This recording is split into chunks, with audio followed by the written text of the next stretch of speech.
Assalamualaikum, saya Arafadela Cahyani dengan nomor pokok mahasiswa 041319000002 dari program studi Ilmu Pemerintahan Fakultas Ilmu Sosial dan Ilmu Politik Universitas Musirawas.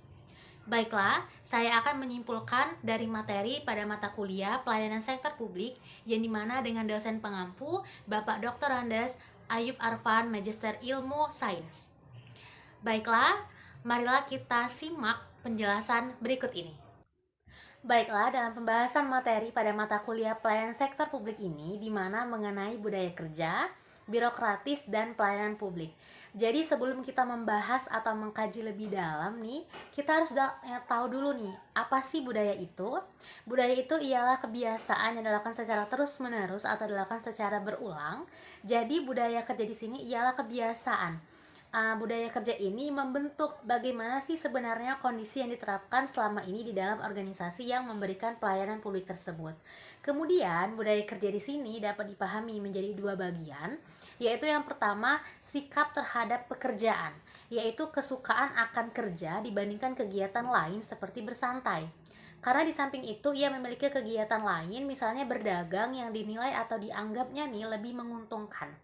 Kemudian budaya yang kedua itu perilaku pada waktu bekerja seperti rajin, berdedikasi, ataupun bertanggung jawab, yang mana budaya tersebut harus dapat dipertahankan. Kemudian dalam hal ini juga kita membahas mengenai perilaku negatif yang tentunya harus dihindari untuk dilakukan, yaitu patologi karena rendahnya pengetahuan, patologi yang timbul karena tindakan para anggota birokrat yang melanggar norma atau aturan, serta patologi yang menunjukkan adanya disfungsional. Jadi pelaksanaan pelayanan publik itu harus terus diperhatikan, sehingga kita harus mengetahui dulu nih apa saja sih indikator dalam budaya kerja pelayanan publik tersebut, yaitu ada sikap dan perilaku yang dimana individu atau pegawai yang berbeda-beda nih harus dapat menjadi satu kesatuan, menjadi keteraturan dalam menciptakan organisasi yang baik dalam melayani masyarakat luas yang memang sebagai tugas dan fungsinya. Sehingga berbicara mengenai kualitas pelayanan publik, maka juga bisa berkaitan dengan bagaimana sih manajemen dari pelayanan publik itu. Yang dalam hal ini dapat juga menjadi tolak ukur kualitas pelayanan publik, sehingga juga adanya desentralisasi. Karena jika sifatnya masih sentralisasi nih, maka bisa menyisakan orang-orang untuk mendapatkan pelayanan publik itu. Jadi dalam hal ini, keberhasilan atau kualitas pelayanan publik itu dapat dipahami dari dua aspek, yaitu yang pertama ada aspek proses internal organisasi birokrasi. Jadi sebelum memberikan pelayanan kepada masyarakat luas, bahwasanya proses di dalam organisasi itu harus diatur terlebih dahulu nih sebaik mungkin. Jika proses internal dari organisasi itu sudah baik, maka bisa berlanjut ke aspek yang kedua, yaitu aspek eksternalitas organisasi, di mana adanya kemanfaatan yang dirasakan oleh masyarakat luas. Jadi ketika pelayanan itu pelayanannya sesuai diberikan kepada masyarakat, maka masyarakat itu akan memperoleh manfaat, dan juga masyarakat juga bisa mengawasi dan membuat pengaduan atas pelayanan yang diberikan, sehingga untuk membentuk dan memberikan pelayanan publik yang terbaik, maka birokrasi ini harus mempunyai prinsip pokok dahulu nih, di mana ada 5 prinsip pokok, yaitu prinsip aksesitas, yaitu pelayanan publik itu harus memberikan kemudahan dalam segala aspek untuk masyarakat. Yang kedua, prinsip kontinuitas.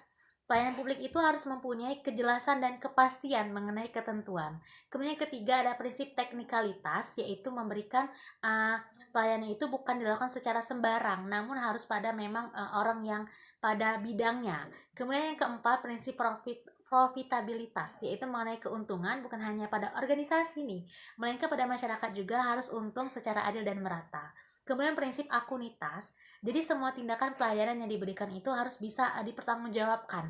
Serta dalam memahami kualitas pelayanan publik ini, maka tentunya terdapat hambatan-hambatan seperti adanya budaya lingkungan yang sulit diubah, ataupun hambatan terbesar itu pada diri sendiri, baik itu birokrat ataupun masyarakat. Mengapa seperti itu saya bilang? Karena di mana adanya sikap ataupun sifat dari anggota birokrasi ini yang sulit mengubah dirinya atau kurang kesadaran akan tugas dan fungsi, serta hak dan juga kewajibannya terhadap prinsip pokok pelayanan publik yang baik. Dan mengapa dari masyarakat? Karena masyarakat itu juga bukan hanya menerima pelayanan, masyarakat itu juga harus menjadi sistem pengawas yang teliti terhadap kinerja birokrasi.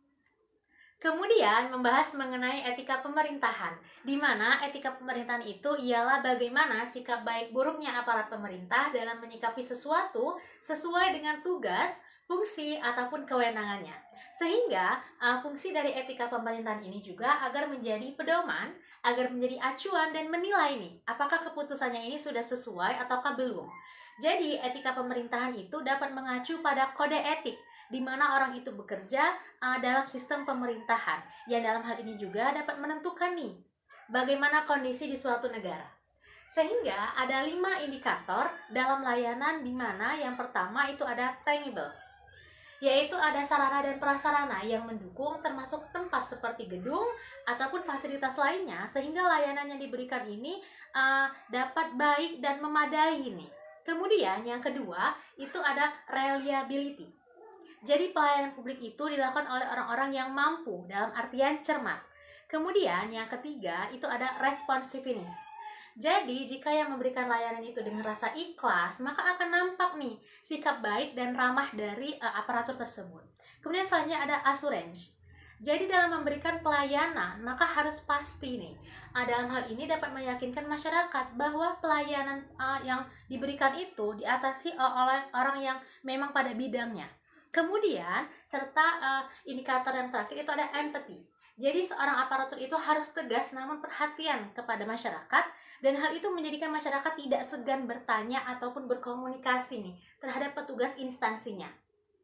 Jadi seorang penyelenggara negara itu harus bisa menanamkan nilai moral yang baik nih untuk dicerminkan terhadap tugas.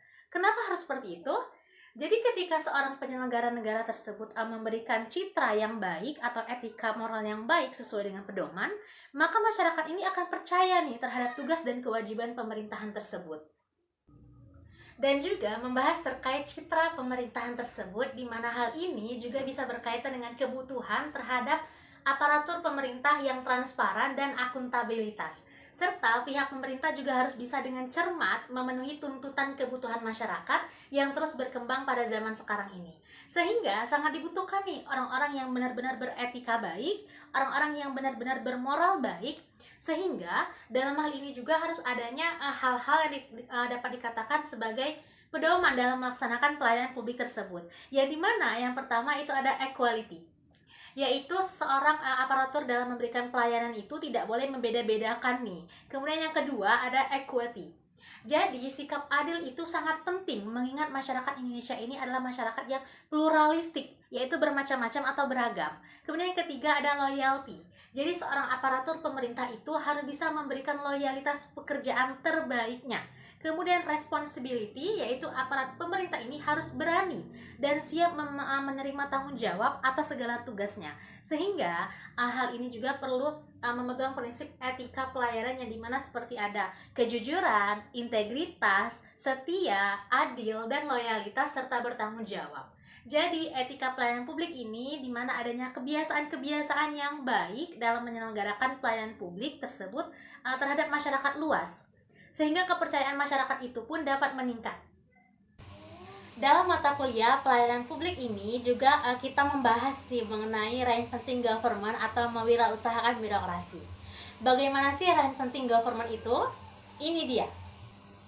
Berbicara mengenai reinventing government nih, bahwasanya mengingat pemerintah itu sangat penting dan harus selalu mendapatkan perhatian penuh untuk selalu bisa menciptakan kondisi negara yang stabil ataupun aman, dan juga melindungi masyarakatnya dengan berbagai perkembangan dari zaman yang sekarang ini kita rasakan bersama. Jadi reinventing government itu lebih memanfaatkan sumber daya manusia untuk ikut serta nih dalam pelayanan publik tersebut. Jadi pelayanan publik itu dalam negara Indonesia atau negara lain juga menjadi lebih efektif dan efisien, dimana kita ketahui bersama nih bahwa efisien itu tepat guna, tepat waktu, dan juga tepat biaya. Jadi bisa menguntungkan berbagai aspek juga. Jadi ada alur pemikiran atau peta dasar dalam memahami apa sih reinventing government itu, yaitu yang pertama ada pemerintahan yang katalis. Di sini apa sih pemerintahan katalis itu? Nah, pemerintahan katalis itu di mana pemerintahan ini harus bisa lebih mengarahkan ke arah yang lebih baik ketimbang pemerintahan itu mendayung atau menjadi pelaku pelayanan publik nih. Artinya tidak apa-apa dalam struktur birokrasi itu wujudnya itu ramping, namun memang ada tindakan nyata yang berpengaruh baik terhadap kemajuan negara. Kemudian yang kedua itu ada pemerintahan sebagai milik rakyat. Kemudian selanjutnya ada pemerintahan yang kompetitif. Jadi di sini pemerintahan itu harus ada kompetisi atau persaingan nih, tapi persaingan ini dalam arti sehat. Kemudian yang keempat ada pemerintahan yang digerakkan oleh misi. Selanjutnya pemerintahan yang lebih berorientasi kepada hasil. Jadi pemerintah di sini harus melihat outcomes-nya juga dari suatu program, bukan hanya dari input. Lalu ada pemerintahan yang berorientasi pada pelanggan, dan selanjutnya ada pemerintahan wirausaha, yaitu lebih baik menghasilkan daripada membelanjakan. Jadi di sini artinya pemerintah itu harus memikirkan juga nih 5 atau 10 tahun ke depan, bahkan 20 tahun ke depan nanti. Kondisi negara itu akan seperti apa nih Indonesia kita. Kemudian ada pemerintahan yang antisipatif, yaitu pemerintahan ini harus bisa merubah pola pikir dari yang mengatasi kerusakan menjadi mencegah kerusakan. Selanjutnya pemerintahan yang desentralisasi, yaitu agar pemerintah ini bisa lebih respon terhadap perubahan lingkungan. Dan yang terakhir itu ada pemerintahan yang berorientasi pada pasar. Jadi dengan reinventing government ini bukan tanpa pertimbangan nih, dimana salah satunya bahwa masyarakat sosial ini tidak akan berfungsi tanpa adanya fungsi dari pemerintahan itu sendiri. Selanjutnya dari reinventing government ini juga yang sudah dibahas tadi, maka diharapkan akan terciptanya optimalisasi terhadap pelayanan yang dapat berpengaruh kepada tingkat kepercayaan masyarakat luas terhadap kinerja pemerintah di Indonesia ini.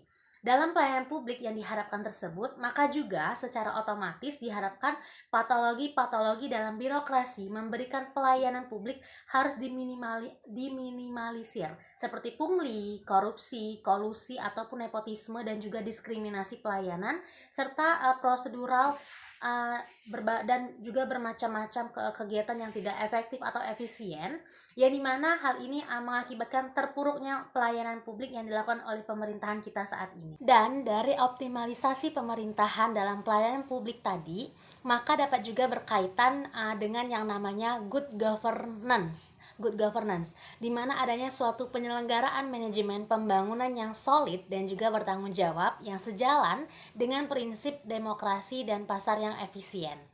Sering juga dalam kehidupan nih kita menyamakan antara good government dengan good governance nih. Padahal maknanya ini cukup berbeda, di mana government ini menunjukkan adanya lembaga yang mengelola administrasi pemerintahan. Sedangkan good governance itu cakupannya itu lebih luas, di mana berkaitan dengan seluruh elemen yang ada di suatu negara, dalam hal ini negara Indonesia. Sehingga dalam memahami good governance di suatu negara atau negara Indonesia ini juga bisa melihat nih dari prinsip-prinsip, yaitu adanya partisipasi masyarakat, tegaknya supremasi hukum, transparansi, di mana pemerintahan ini harus adanya keterbukaan agar masyarakat itu dapat percaya akan kinerja dari pemerintahan itu.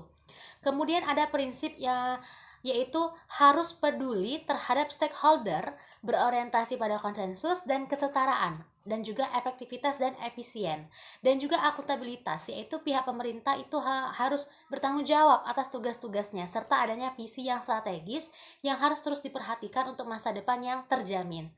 Sehingga dapat kita lihat bahwa penerapan good governance di Indonesia ini dapat dimulai dari era reformasi, yang dimana pemerintahan ini dituntut nih oleh masyarakat agar bisa lebih baik dalam kinerjanya. Sehingga banyak nih berbagai usaha yang dilakukan oleh pemerintahan dalam menerapkan good governance ini, dimana mulai dari adanya keterbukaan atau transparansi, adanya akuntabilitas, kemudian adanya penegakan hukum, walaupun hingga saat ini masih ada tuh oknum-oknum yang melakukan tindakan jahat yang dapat mempengaruhi negara kita ini. Sehingga kita semua dari berbagai kalangan nih harus bisa bersatu untuk Indonesia yang berkualitas dan menghilangkan oknum-oknum tersebut. Baiklah, itulah kesimpulan materi dari mata kuliah pelayanan sektor publik. Semoga materi tersebut dapat bermanfaat bagi kita semua. Dan terima kasih kepada Bapak Dr. Andes Ayub Arfan, Magister Ilmu Sains, dan teman-teman sekalian yang saya banggakan semua. Dan terima kasih atas waktu dan perhatiannya. Saya akhiri, wassalamualaikum warahmatullahi wabarakatuh. Sampai jumpa.